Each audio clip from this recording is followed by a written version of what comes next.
Et la crise migratoire, c'est aussi le sujet des courriers échangés entre Paris et Londres ces derniers temps. Dans une lettre rendue publique hier, Jean Castex a refusé une nouvelle fois l'organisation de patrouilles britanniques dans les eaux ou sur le sol français.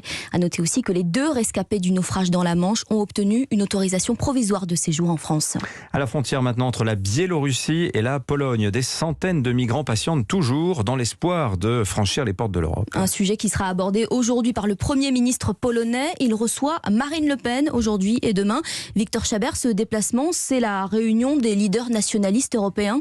Oui, la candidate du RN sera aux côtés de Viktor Orban, président hongrois qu'il a reçu en grande pompe il y a quelques semaines, ou du leader du parti ultra-conservateur espagnol Vox. L'objet de leur réunion est simple, essayer de s'unir pour peser face à Bruxelles. Marine Le Pen y croit. Je pense qu'il y a maintenant véritablement une urgence qui est ressentie par un certain nombre à organiser une grande force politique patriote, notamment au sein du Parlement européen. Pour l'instant, les partis nationalistes sont divisés au Parlement européen.